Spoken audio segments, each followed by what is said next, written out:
Hello दोस्तों, मैं पवन कुमार आपके अपने चैनल स्टडी विद पवन पे स्वागत करता हूं, जो कि चैप्टर 1 का ये ऑब्जेक्टिव क्वेश्चन है। जो आपको दिख रहा होगा, क्वेश्चन नंबर 1 है, किसी पूर्णांक के लिए विषम संख्या का रूप होता है। आपको पता है, ऑप्शन नंबर देखिए 4 दिया हुआ है, 2p+1, 2p और 2p+1, p+1 और p। और देखिए क्या होता है कि जब आप किसी पूर्णांक को मानेंगे तो पूर्णांक आपका 1, 2, 3, 4 चाहे जो हो सकता है।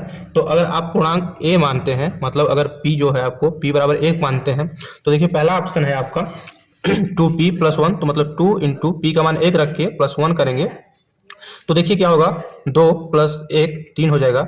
और ये इससे जब लेते हैं 2p को तो 2 का गुणा कराएंगे तो 2 हो जाएगा। और ये करेंगे तो p+2 है तो 2 1 रखेंगे तो 1 1 2 हो जाएगा, ये भी 2 हो जाएगा। और इसे 1 रखेंगे तो ये 1 ही रहेगा। लेकिन इसमें पूछ रहा है किसी पूर्णांक के लिए विषम संख्या का रूप है। तो देखिए पहला आपको दिख रहा है 3, ये विषम संख्या का रूप है।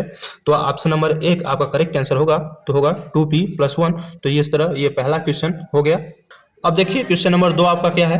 तो क्वेश्चन नंबर 2 है आपका, प्रत्येक धनात्मक सम पूर्णांक निम्न रूप का होता है। तो ऑप्शन नंबर 1 है आपका q, दूसरा 2q, तीसरा 2q+1, चौथा 2q-1। तो आपको देखिए जो पूर्णांक है वो 1, 2 किसी के रूप में हो सकता है, लेकिन हम q बराबर 1 लेते हैं, मतलब q हमारे ये संख्या दी है इसलिए हम q बराबर 1 ले लेते हैं।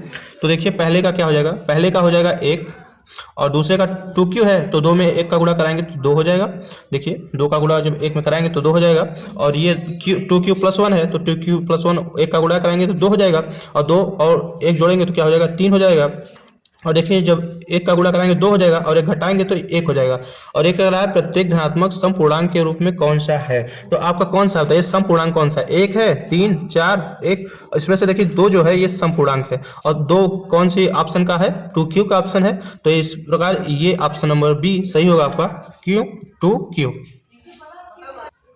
तो देखिए क्वेश्चन नंबर अगला है आपका, देखिए क्वेश्चन है, यदि m एक धनात्मक पूर्णांक है तो धनात्मक विषम का सम का रूप होगा।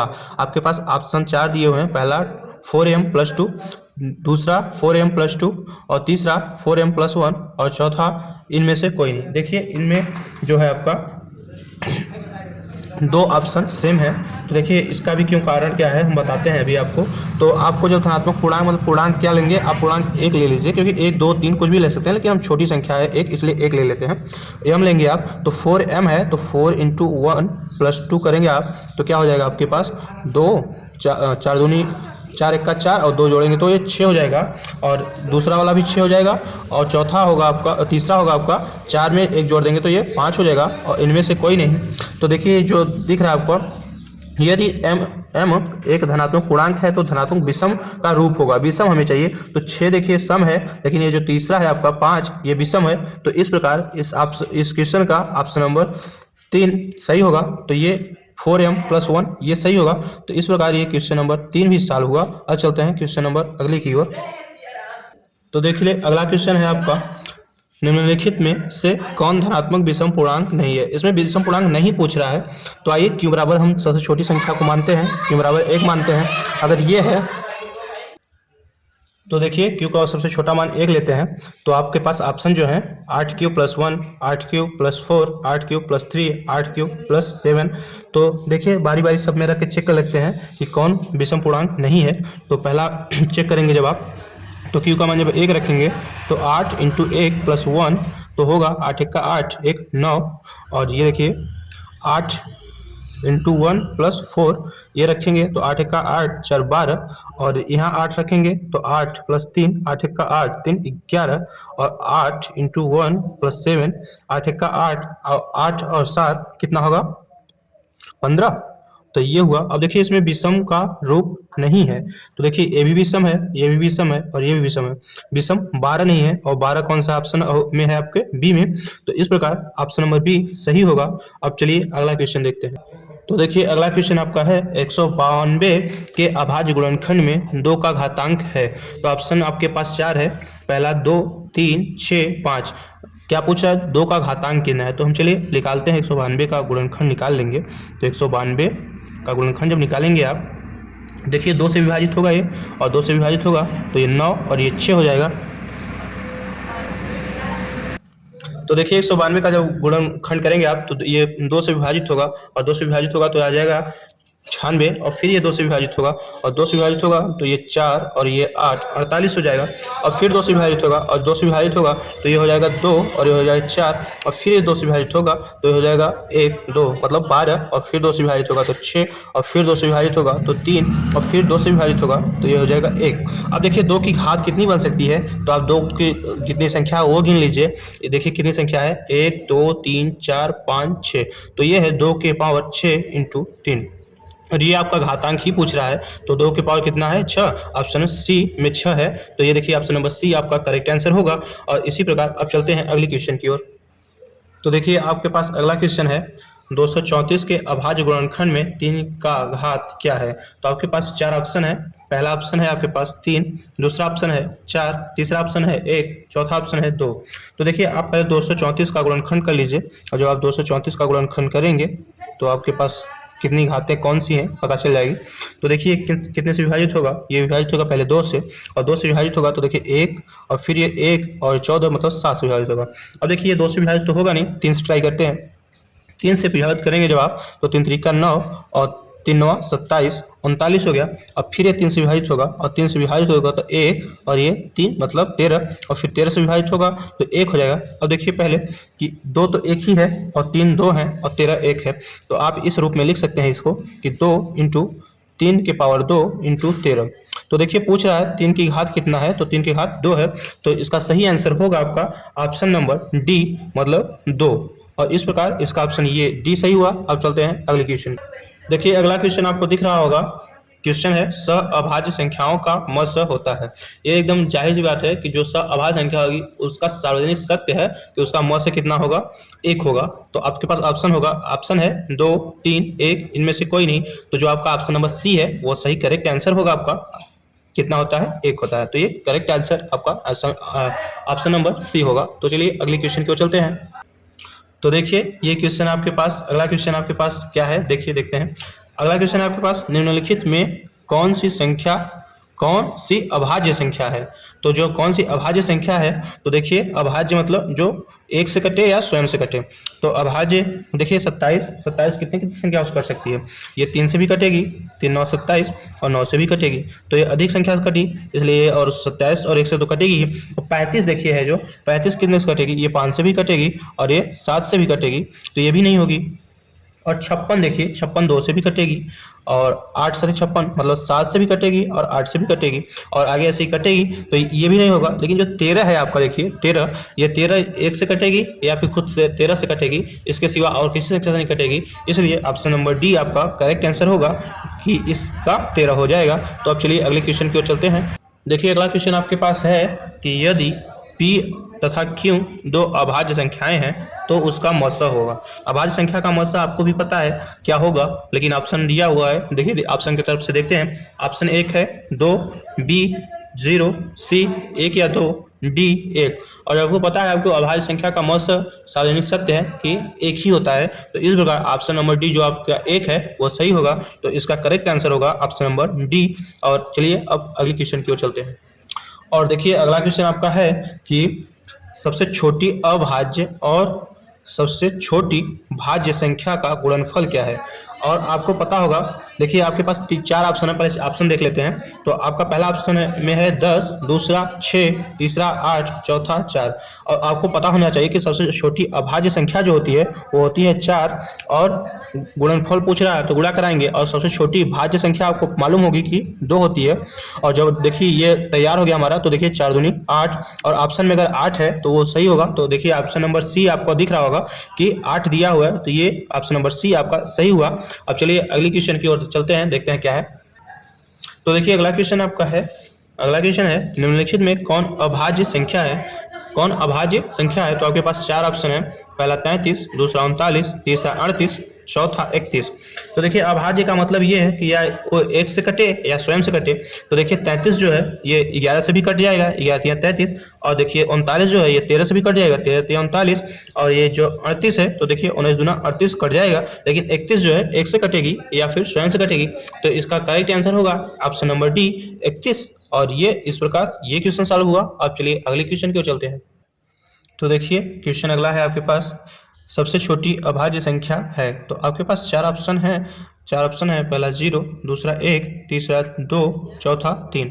तो देखिए सह अभाज्य पूछेगा तो तब तो 4 हो जाएगा, लेकिन अभाज्य पूछ रहा है तो देखिए सबसे छोटी अभाज्य और सम अभाज्य दोनों क्या होता है, 2 ही होता है। तो इसका ऑप्शन नंबर सी सही होगा कि 2। अब चलिए अगला क्वेश्चन देखते हैं। देखिए आपका अगला क्वेश्चन है कि 5005 के कितने अभाज्य गुणनखंड होंगे। तो 5005 के कितने अभाज्य गुणनखंड होंगे ये पूछ रहा है सवाल, और आपके पास ऑप्शन 4 है, पहला 2, तीसरा 4 और दूसरा 4 और तीसरा 6 और चौथा 7। तो चलिए पहले हम 5005 के गुणनखंड कर लेते हैं, देखिए क्या होता है। तो 5000 पहले 5 का गुणनखंड करेंगे, देखिए इसका गुणनखंड होगा, ये पहले 5 से विभाजित होगा तो 5 से जाएगा तो 1 0 0, फिर 5 1 का 5। अब देखिए इसे कितने से विभाजित करेंगे, इसे ही करेंगे आप 11 से विभाजित करेंगे तो ये हो जाएगा, ये 9 बार जाएगा 99, और उसके बाद फिर ये बचेगा 1, मतलब 11, तो ये 1 हो जाएगा। अब देखिए ये 13 से विभाजित होगा, और जब ये 13 से विभाजित होगा तो कितना आ जाएगा आपका, ये हो जाएगा 7, 91, या 7 से विभाजित कर लिया या 13 से, कोई दिक्कत नहीं है। तो ये 1। अब देखिए कितने अभाज्य गुणनखंड है, तो ये देखिए लिखिए 5 × 11 × 13 × 7। तो ये देखिए कितने हैं, 1 2 3 4। ऑप्शन नंबर बी में देखिए 4 दिख रहा होगा आपको, तो इस प्रकार ऑप्शन नंबर बी इसका करेक्ट आंसर होगा। अब चलिए चलते हैं अगले क्वेश्चन की ओर। तो अगला क्वेश्चन देखेंगे, तो अगला क्वेश्चन क्या है आइए देखते हैं। अगला क्वेश्चन है आपका 100 का अभाज्य गुणनखंड क्या होगा। तो आपके पास 4 ऑप्शन है, पहला ऑप्शन है 2 की पावर 4 × 3 की पावर 2, और दूसरा ऑप्शन है 2 की पावर 3 × 3 की पावर 3, और देखिए तीसरा ऑप्शन है आपका 2 की पावर 5 × 3, और चौथा आपका है 2 की पावर 2 × 5 की पावर 2। तो पहले हम 100 का अभाज्य गुणनखंड मतलब 100 का गुणनखंड करेंगे, उसके बाद हम देखेंगे कि कौन सा ऑप्शन हमारा सही होगा। तो देखिए 100 का जब गुणनखंड करेंगे आप तो देखिए 2 से विभाजित होगा, और जब 2 से विभाजित होगा तो ये 50 हो जाएगा, और फिर 2 से विभाजित होगा तो ये 25 होगा, और फिर ये 5 से विभाजित होगा तो ये 5 होगा, और फिर 5 से विभाजित होगा तो ये 1 हो जाएगा। तो देखिए दो बार है तो लिखेंगे 2 की पावर 2 गुणित 5 है तो 5 की पावर 2 लिख देंगे, क्योंकि ऑप्शन हमारा इसी रूप में है, इसलिए हम इस रूप में इसे पहले लिख लेते हैं। तो देखिए ये जो आपका उत्तर है ये ऑप्शन नंबर कौन से ऑप्शन में मिल रहा है, तो देखिए ऑप्शन नंबर डी में मिल रहा है, तो हमारा correct answer option number D होगा। इसलिए चलिए ये क्वेश्चन भी सॉल्व हुआ। अब चलते हैं अगले क्वेश्चन की ओर। तो देखिए आपका अगला क्वेश्चन है 18 और 72 का मौसा क्या होगा। 18 और 72 का मौसा क्या होगा, आपके पास 4 ऑप्शन है, पहला ऑप्शन है 18, दूसरा 72, और तीसरा 9 और चौथा 2। तो देखिए आइए देखते हैं कैसे सॉल्व करते हैं इसको। आएगा तो एक ही नंबर पे, लेकिन आप जानेंगे कैसे। तो देखिए जो बड़ी संख्या है उससे लीजिए अंदर, 72 को अंदर लीजिए और 18 से भाग दीजिए। छोटी संख्या 18 है तो 18 से भाग दीजिए। 18 में जब 4 बार गुणा करेंगे तो क्या हो जाएगा, 18 × 72। तो ये 4 बार जाएगा तो पूरी संख्या कट के यहाँ 0 आ जाएगी। लेकिन मौसे में देखिए क्या होता है, जिस संख्या से विभाजित होता है उसी को मानते हैं। तो इसे 18 से पूरा विभाजित हो गया ये। तो इस प्रकार ऑप्शन नंबर 1 में आपको दिख रहा होगा कि 18 है, तो इसका सही आंसर होगा ऑप्शन नंबर 1 18। इस प्रकार ये क्वेश्चन भी सॉल्व हुआ। अब चलते हैं अगले क्वेश्चन की ओर। तो देखिए ये क्वेश्चन दिख रहा है आपको, क्वेश्चन है आपका परिमेय संख्या 17/7 के 2 की पावर 7 × 5 का दशमलव प्रसार निम्नलिखित किस दशमलव स्थान के बराबर के बाद समाप्त होगा। तो आपके पास 4 ऑप्शन है, तो आपके पास 4 ऑप्शन है, पहला ऑप्शन है 1, दूसरा 2, तीसरा 3 और चौथा 4। और देखिए होता क्या है कि जब आपको दशमलव प्रसार ज्ञात करना होता है तो ये होता है m की पावर n 2 की पावर m × 5 की पावर n, इस रूप में होना चाहिए। तो देखिए इस रूप में तो है, और ये कितने रूप में होगा, तो ये देखिए 5 दूनी 10, और ये m और ये n हो जाएगा। तो देखिए जब ये 10 हो गया तो ये दशमलव के 2 तक जाएगा। तो देखिए ये ऑप्शन नंबर बी आपका है 2, तो इसका सही आंसर होगा ऑप्शन नंबर बी। और चलिए अब अगला क्वेश्चन देखते हैं क्या है। देखिए अगला क्वेश्चन है आपका कि संख्या 144 के अभाज्य गुणनखंड में अभाज्य गुणनखंडों की घात का योग कितना होगा। तो पहले गुणनखंड निकालते हैं, उसके बाद योग देखेंगे। तो 144 का जब गुणनखंड निकालेंगे आप तो देखिए क्या होगा, ये 2 से विभाजित होगा, और जब 2 से विभाजित होगा तो आएगा 7 दूनी 14, 2 दूनी 4, और फिर 2 से विभाजित होगा 3 दूनी 6 और 6 दूनी 12 36, और फिर 2 से विभाजित होगा तो आएगा आपका 1 और ये 8, 18 और फिर 2 से विभाजित होगा तो 9 और फिर 3 से विभाजित होगा तो 3 और फिर 3 से विभाजित होगा तो 1। देखिए, तो देखिए 144 आपका गुणनखंड के रूप में विभाजित कर चुके हैं। अब देखिए घातों का योग पूछ रहा है, तो देखिए दो कितनी बार है, 1 2 3 4, तो लिखिए 2 के पावर 4 गुणित 3 कितनी है, 3 2 बार है तो पावर 2 हो जाएगा। अब घातों का योग करेंगे तो 4 प्लस 2, तो जब ये योग होगा तो कितना होगा, 6। तो कितने आपको ऑप्शन में कहीं 6 दिख रहा है, तो देखिए ऑप्शन नंबर डी में आपको 6 दिख रहा है, तो इसका सही आंसर होगा ऑप्शन नंबर डी। और इस प्रकार ये क्वेश्चन भी सॉल्व हुआ आपका। अब चलिए अगले क्वेश्चन की ओर चलते हैं। तो देखिए अगला क्वेश्चन है आपका कि 45 और 60 का मौसा कितना होगा। तो देखिए आपके पास 4 ऑप्शन है, पहला 45, दूसरा 3, तीसरा 1 और चौथा 15। तो देखिए पहले मौसा निकालेंगे इसका, तो हम देखिए यहीं बगल में मौसा निकाल के आपको समझाते हैं। बड़ी संख्या 60 है तो इसे अंदर ले लीजिए और 45 से आप भाग दे दीजिए। तो 45 से भाग देंगे तो ये एक बार जाएगा, तो एक बार जाएगा तो ये 45 हो जाएगा। और 45 जब देखिए ये इसे 10 10 में से 5 के 5, और ये देखिए और इसके बाद फिर 5 में से गए 1, ये 15 हो गया। और देखिए इसे भाग के रूप में ले लीजिए और 45 को आप यहाँ ले लीजिए, और जब इसे करेंगे 15 3 45 पूरा पूरा विभाजित हो गया। अब देखिए इसे ये 0 हो गया, तो जो हमारे जिस संख्या से पूरी पूरी विभाजित होती है वो उससे हम मस मानते हैं। तो ये देखिए 15 जो है इससे पूरी पूरी विभाजित हो गई है, तो हम 15 को इसका मस मानेंगे। तो देखिए कहीं ऑप्शन में 15 दिख रहा है, तो देखिए ऑप्शन नंबर डी जो है आपका उसमें 15 है, तो इसलिए इस क्वेश्चन का सही आंसर होगा ऑप्शन नंबर डी 15। और इस तरह ये क्वेश्चन सॉल्व हुआ। अब चलते हैं अगले क्वेश्चन की ओर।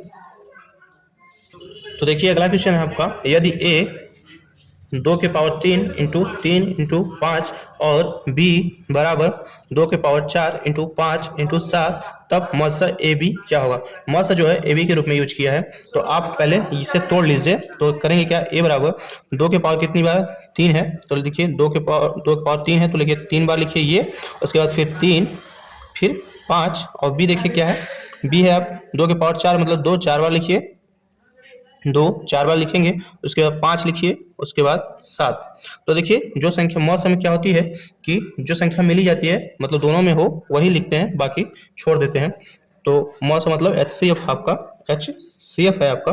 तो देखिए ये 2 मिल रहा है तो 2 लिखिए, फिर दूसरा भी 2 मिल रहा है तो ये भी लिख लीजिए, फिर मिल रहा है तो फिर लिखिए, उसके बाद देखिए 2 तो यहाँ है नहीं, 5 है, लिख लीजिए, और ये 3 इसमें नहीं है, 7 इसमें नहीं है, तो बस इतना ही लिखेंगे। अब देखिए इसका गुणा कराएंगे तो क्या होगा, ये हो जाएगा 2 दूनी 4, 4 दूनी 8, 8 पंच 40, और ये हो जाएगा 40।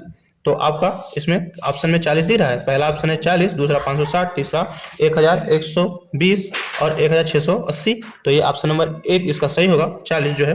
तो इस क्वेश्चन का सही आंसर होगा ऑप्शन नंबर 1 40। इस तरह क्वेश्चन नंबर ये भी सॉल्व हुआ। अब चलते हैं अगले क्वेश्चन की ओर।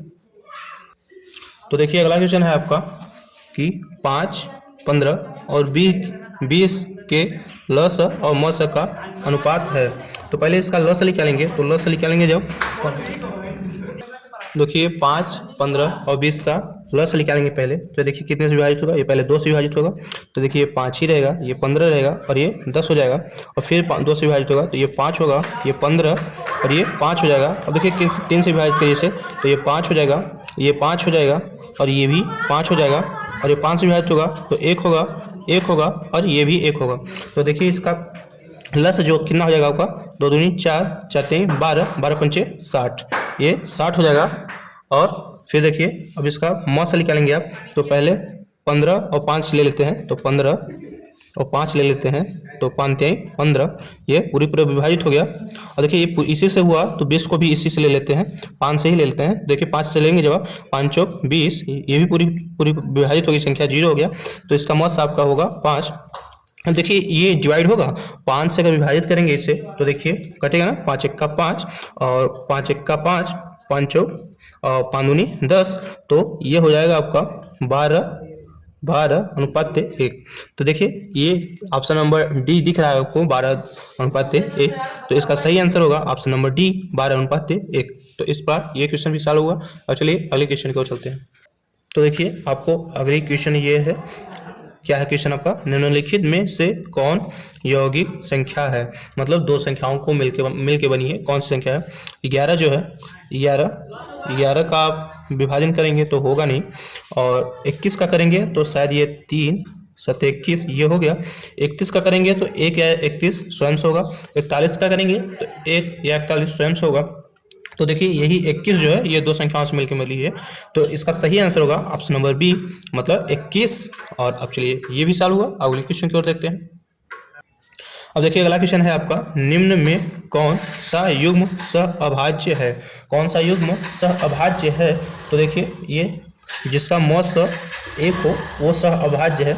तो देखिए आप 14 और 35 जब लेंगे तो इसका भी नहीं होगा, और आप 18 और 25 लेंगे तो हाँ इसका हो सकता है, और ये जो है 13 और 52 ये भी नहीं होगा, और ये 21 और 84 ये भी नहीं होगा। तो इसका करेक्ट आंसर होगा ऑप्शन नंबर बी, 18 और 25। तो ये correct answer option number B होगा। चलिए अगला क्वेश्चन देखते हैं। देखिए क्वेश्चन है आपका, प्रत्येक परिमेय संख्या होती है। तो ऑप्शन है आपका, एक प्राकृतिक संख्या होती है, एक पूर्ण संख्या होती है, एक पूर्णांक संख्या होती है, एक वास्तविक संख्या होती है। तो देखिए आपका प्रत्येक परिमेय संख्या जो होगी वो ऑप्शन नंबर डी होगा, एक वास्तविक संख्या होगी।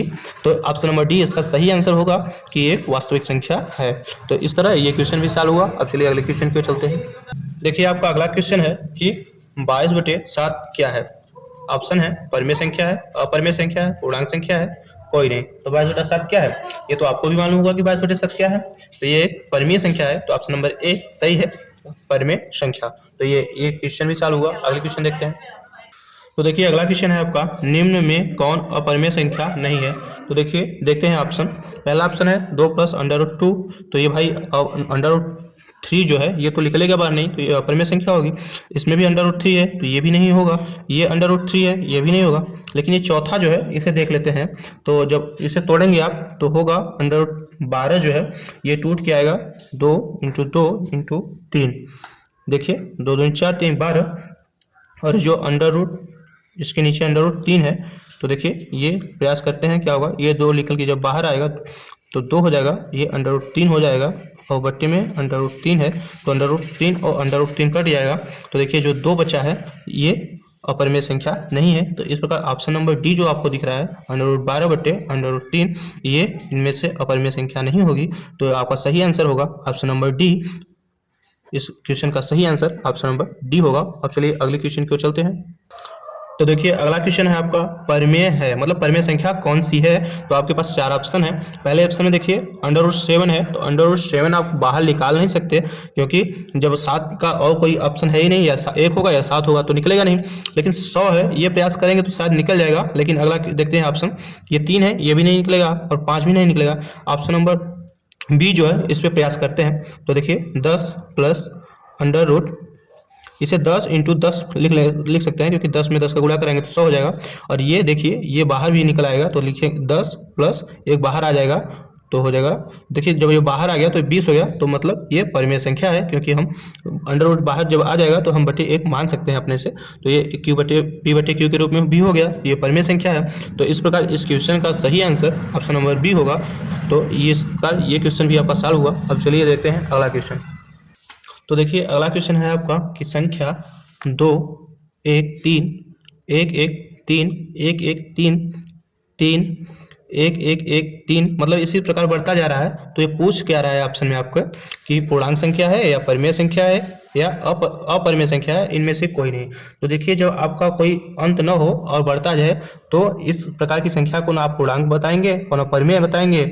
और इसमें 2 ऑप्शन ये हुआ और इनमें से कोई नहीं। लेकिन ये अपरिमेय होती है जिसका कोई अंत न हो, वो बढ़ता जाता है, तो कटेगा भी नहीं, तो वो बढ़ता जाएगा। तो इस क्वेश्चन का सही आंसर होगा ऑप्शन नंबर सी, अपरिमेय संख्या। तो इस प्रकार ये क्वेश्चन आपका सॉल्व हुआ। अब चलिए अगले क्वेश्चन की ओर चलते हैं। तो देखिए अगला क्वेश्चन है आपका, यदि 2 संख्याओं का मध्य 25 और लसागु 50 है तो संख्याओं का गुणनफल क्या होगा? तो देखिए संख्याओं का गुणनफल मतलब ए और बी के रूप में ले लीजिए। जैसे ए ले लिया आप 25 और बी ले लिए आप 50, और a × b मतलब 25 × 50। अब गुणा कराएंगे जब आप, तो देखिए ये गुणा कराएंगे तो 25 में 5 का गुणा कराएंगे तो कितना होगा 125 और ये 0, ये हो गया। तो देखिए ऑप्शन में आपका है 1250, 1150, 1350 और 1050। तो आपका किस ऑप्शन में मिल रहा है? ऑप्शन नंबर 1 में मिल रहा है। तो इस क्वेश्चन का सही आंसर होगा ऑप्शन नंबर 1, 1250। तो इस तरह ये क्वेश्चन भी आपका सॉल्व हुआ। अब चलिए अगले क्वेश्चन की ओर चलते हैं। तो देखिए अगला क्वेश्चन है आपका कि दो संख्याएं 100 और 190 के म स एवं ल स का गुणनफल है। तो आपके पास चार ऑप्शन होगा, पहला 10, दूसरा 190, तीसरा 100 और चौथा है 19,000। तो देखिए जो आपको दो संख्याएं हैं उससे हम पहले मान लेते हैं। पहले मानेंगे, देखिए ए को 100 मान लिए और बी को 190 मान लिए। अब म स और ल स का गुणनफल करा तो ए इंटू बी करेंगे और 100 इंटू 190। अब देखिए क्या करेंगे आप, तो ये 100 और जो 19 है तो 19 में 1 का गुणा करेंगे पहले तो 19 हो जाएगा। उसके बाद 1 2 3 3 जीरो लगा देंगे तो आपका उत्तर आ जाएगा। तो देखिए 19,000। तो ऑप्शन नंबर कौन सा? देखिए ऑप्शन नंबर डी मिल रहा है ये। तो इस क्वेश्चन का सही आंसर होगा ऑप्शन नंबर डी, 19,000। देखिए अगला क्वेश्चन आपका है कि यदि भाग एल्गोरिथम ए बराबर बी क्यू प्लस आर में आर का मान दिया हुआ है आपका 37 और बी का मान दिया है 4, आर का मान 1 दिया है, ए का मान 37 दिया है, बी का मान 4 दिया है और आर का मान 1 दिया है, तो क्यू का मान पूछ रहा है। तो देखिए आपको कुछ करना नहीं है, सीधे सीधे ए बराबर बी क्यू प्लस आर है तो मान दिया हुआ है। देखिए ए का मान 37 है तो 37 रख लीजिए और बी का मान 4 है और क्यू का मान पूछ रहा है तो क्यू इंटू सॉरी प्लस है प्लस और आर का मान दिया हुआ है तो लिख लीजिए। अब देखिए पक्षांतर करके बस अपना सॉल्व करना है।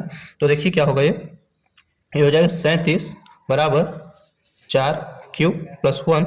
अब देखिए ये है तो ये हो जाएगा 4 क्यू 37 यहीं रहेगा और एक इस तरफ आ जाएगा तो -1 हो जाएगा और 4 क्यू बराबर ये 36 हो जाएगा। सॉरी ये 37 ही रहेगा। और देखिए 4 1 का 4 और 4, हाँ सॉरी ये 36 हो जाएगा भाई, ये घट जाएगा ना तो ये 36 होगा और 4 1 का 4, 4 9 36 तो क्यू बराबर 9 हो गया। और देखिए ऑप्शन में क्या है, ऑप्शन में है 9 8 12 और 10। तो ऑप्शन नंबर ए मिल रहा है। तो इस क्वेश्चन का सही आंसर होगा ऑप्शन नंबर ए, 9। तो इस प्रकार ये क्वेश्चन भी सॉल्व हुआ। अब अगले क्वेश्चन देखते हैं। तो देखिए क्वेश्चन है आपका दो संख्याओं का गुणनफल। तो आपका ऑप्शन है HCF प्लस एलसीएम होता है, HCF माइनस एलसीएम होता है और HCF इंटू एलसीएम होता है या फिर HCF और डिवाइडेड बाई एलसीएम होता है। तो देखिए दो संख्याओं का गुणनफल जब करेंगे तो HCF इंटू एलसीएम होगा। तो इस क्वेश्चन का सही आंसर होगा option number C, HCF into LCM. तो इस प्रकार ये क्वेश्चन देखिए आपका बहुत आसान से सॉल्व हो गया। अब चलिए अगले क्वेश्चन की ओर चलते हैं, देखते हैं अगला क्वेश्चन क्या है। देखिए अगला क्वेश्चन है आपका कि निम्नलिखित में कौन सी संख्या सबसे छोटी प्राकृतिक संख्या है। तो आपके पास ऑप्शन देखिए है 0 1 -1 1 2। तो आपको पता होगी प्राकृतिक संख्या 1 से स्टार्ट होती है, 1 से स्टार्ट होती है और ऐसे ही बढ़ती जाती है। देखिए 3 4 2 3 4 5 6 और ये बढ़ती जाती है, इसका कोई अंत नहीं होता, इनफाइनाइट तक होती है। तो सबसे छोटी प्राकृतिक संख्या क्या होगी? 1 होगी। तो इसका सही आंसर होगा ऑप्शन नंबर सी, 1। इस प्रकार आपके पूरे क्वेश्चन सॉल्व हो गए। और अगर ये पूरे वीडियो आप लोगों ने देख लिया तो आपका पूरा तो ये इस प्रश्नावली से 4 से 5 नंबर पूछा जाता है। तो आपका 4 से 5 नंबर कहीं नहीं गया यार, और बहुत आसानी से पूरा हो जाएगा। और वीडियो अच्छा लगा हो तो ये अपने दोस्तों तक जरूर भेजें और ऐसे ही वीडियो पाने के लिए चैनल को सब्सक्राइब और वीडियो को लाइक करें और ऐसे ही पार्ट वाइज आपका सब कुछ मिलता रहेगा। तब तक के लिए धन्यवाद। जय हिंद।